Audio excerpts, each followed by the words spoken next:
بسم اللہ الرحمن الرحیم۔ السلام علیکم دوستو، دنیا بھر کی خبروں میں آج آپ سنیں گے، لیکن اس سے پہلے اگر ہو سکے تو سبسکرائب اور لائک ضرور کر لیں، شکریہ۔ مائک پومپیو ابھی بھی غلطی کا شکار ہیں۔ ایران اسرائیل کے ساتھ معاہدوں سے عرب نوجوانوں کا مستقبل روشن ہوگا۔ امریکہ صدر ٹرمپ کا 2 روز بعد ٹک ٹاک اور وی چیٹ پر مکمل پابندی کا فیصلہ۔ گلاسز پہننے والے افراد میں کورونا کا خطرہ بہت ہی کم ہوتا ہے، ماہرین۔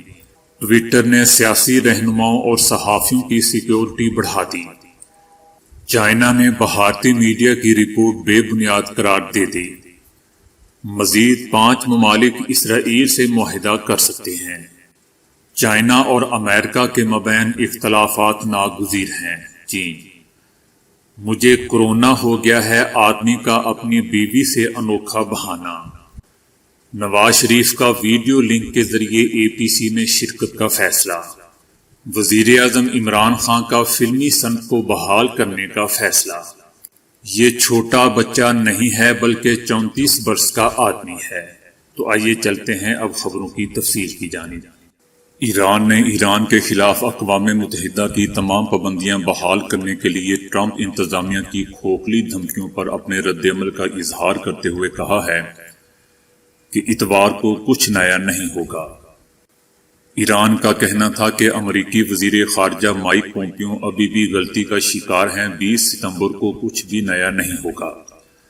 ایران کا کہنا تھا کہ قرارداد کو ایک بار غور سے پڑھ لیں، امریکہ معاہدے کا اب رکن نہیں ہے۔ امریکہ کے deputy assistant secretary of state نے کہا ہے کہ امریکہ نے متحدہ عرب امارات اور بحرین پر اسرائیل سے معمول کے تعلقات استوار کرنے کے لیے کوئی دباؤ نہیں ڈالا ہے، بلکہ ان کے اسرائیل سے امن معاہدوں سے خطے میں نوجوانوں کا مستقبل روشن ہوگا اور ان دونوں ملکوں کی قومی سلامتی اور اقتصادی خوشحالی میں اضافہ ہوگا۔ ان کا کہنا تھا کہ یہ ممالک از خود یہ کام کر رہے ہیں اور اپنے قومی سلامتی کے مفادات کو سمجھ رہے ہیں۔ صدر ٹرمپ 2 روز بعد چائنا کمپنیوں کی زیر ملکیت موبائل ایپلیکیشن پر مکمل پابندی عائد کر دیں گے۔ ٹرمپ انتظامیہ نے ویڈیو شیئرنگ اور پیغام رسانی کی موبائل ایپلیکیشن ٹک ٹاک اور وی چیٹ پر اتوار سے پابندی عائد کرنے کا فیصلہ کیا ہے۔ پابندی کے بعد امریکہ میں دونوں ایپس ڈاؤن لوڈ نہیں کی جا سکیں گی اور سروس مکمل طور پر بند کر دی جائے گی۔ ٹک ٹاک اور وی چیٹ پر پابندی کی سفارش نیشنل سیکیورٹی اور ڈیٹا پرائیویسی کے ماہرین نے بھی کی ہے۔ امریکہ میں ان دونوں ایپس استعمال کرنے والے صارفین کی تعداد 1 کروڑ سے اوپر ہے، جبکہ گوگل کے پلے اسٹور اور ایپل کمپنی کے iOS اسٹور سے ان دونوں کو ہٹا دیا جائے گا۔ یہ بھی بتایا گیا ہے کہ امریکی شہری اور کمپنیوں کو چائنا میں ان دونوں سروسز کو استعمال کرنے کی اجازت ہوگی، جبکہ دوسری طرف اوریکل نے ٹک ٹاک کو آپریشنز چلانے کی پیشکش کی تھی، جس کے تحت چینی کمپنی کو اپنے حصص فروخت کر کے اسے شراکت دار بنانا تھا۔ ٹک ٹاک نے اوریکل کمپنی کی اس پیشکش کو مسترد کر دیا ہے اور 2 ٹوک موقف اختیار کیا ہے کہ وہ اپنی پالیسی اور معیار کے حوالے سے کوئی معاہدہ نہیں کریں گے۔ ماہرین کا کہنا ہے کہ اینک پہننے والے افراد میں کورونا کا شکار ہونے کا خطرہ کم ہوتا ہے۔ حال ہی میں چینی ماہرین نے اپنی ایک تحقیق میں بتایا ہے کہ گھر سے باہر نکلتے ہوئے اینک پہننے والوں کو کورونا لاحق ہونے کا خطرہ دوسروں کی نسبت کئی گنا کم ہوتا ہے۔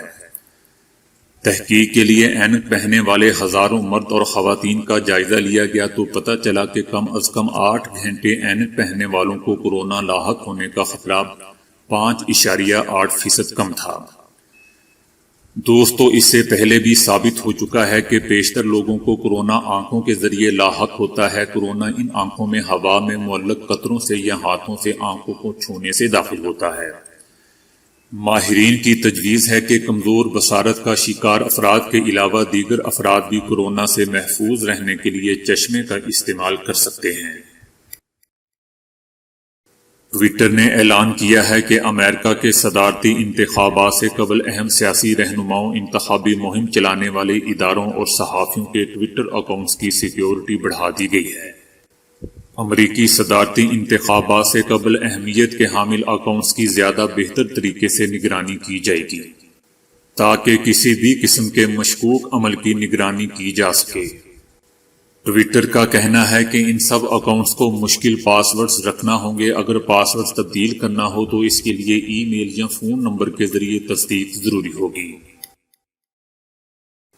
چائنا نے کہا ہے کہ بھارتی data information technology company limited کے حوالے سے رپورٹ بے بنیاد ہے۔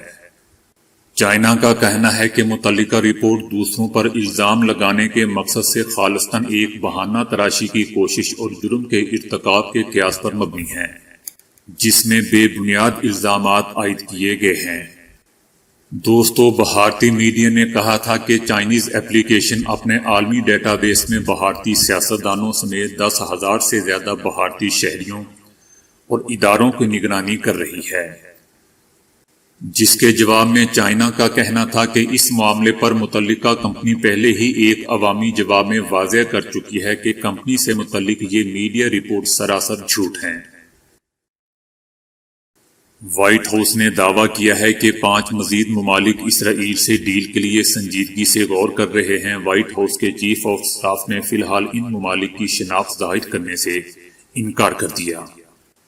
وائٹ ہاؤس کے چیف مارک میڈوز کا کہنا تھا کہ ان 5 ممالک میں سے 3 ممالک خطے کے ہی ہیں۔ صدر ٹرمپ نے دوستوں متحدہ عرب امارات اور بحرین کے اسرائیل کے ساتھ معاہدے کے بعد مزید ممالک کے معاہدوں کی امید ظاہر کی تھی، جس کے بعد ممکنہ طور پر اسرائیل سے معاہدہ کرنے والے ملک میں امان کا امکان ظاہر کیا جا رہا ہے، کیونکہ بحرین اور اسرائیل کے درمیان معاہدے کی تقریب میں امان کے سفیر بھی شریک تھے۔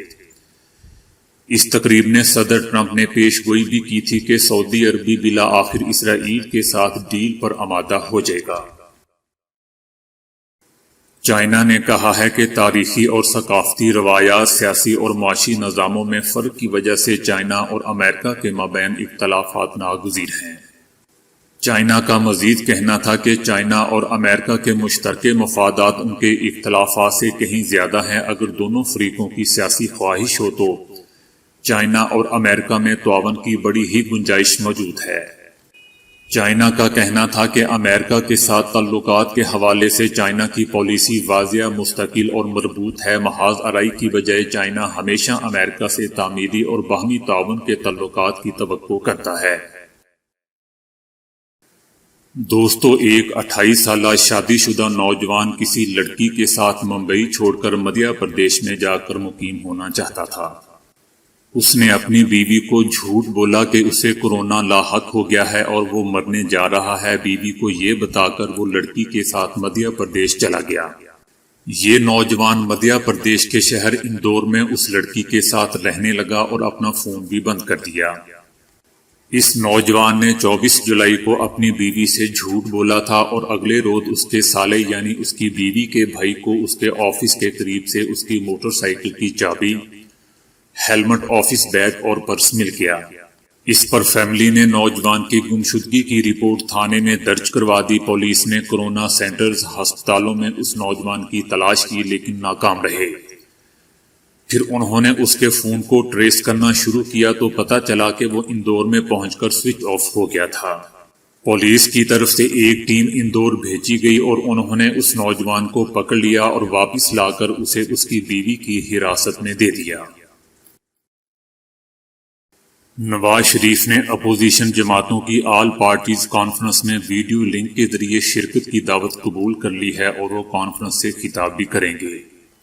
بلاول بھٹو زرداری اور نواز شریف کے درمیان فون پر سیاسی صورتحال اور مستقبل کے لاہے عمل پر بھی تبادلہ خیال ہوا تھا۔ بلاول بھٹو زرداری نے اے پی سی میں ان کو شرکت کی دعوت دی تھی۔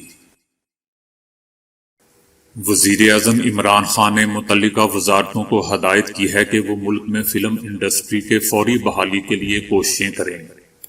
انہوں نے متعلقہ وزارتوں کو ہدایت کی کہ وہ اس کے روشن مستقبل کے لیے روڈ میپ تیار کرنے پر کام کریں۔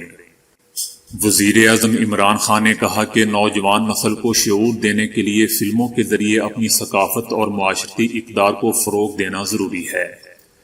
بدقسمتی سے مقامی مواد کی کمی کی وجہ سے ہم نوجوانوں کو اپنی تاریخ نہیں دکھا پاتے۔ انہوں نے مزید کہا کہ ہمیں غیر ملکی مواد خریدنے پر مجبور کیا گیا، جس نے مواد کے معیار کے حوالے سے ہمیں پیچھے دھکیل دیا۔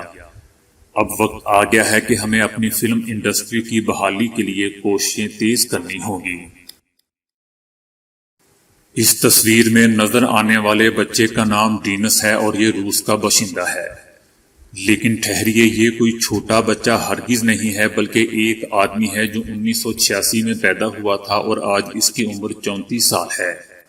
ڈینس نے بتایا کہ جب وہ بہت چھوٹے تھے تبھی ان کے والدین کو اندازہ ہو گیا تھا کہ وہ اپنی اصل عمر کے مقابلے میں بہت چھوٹے دکھائی دیتے ہیں۔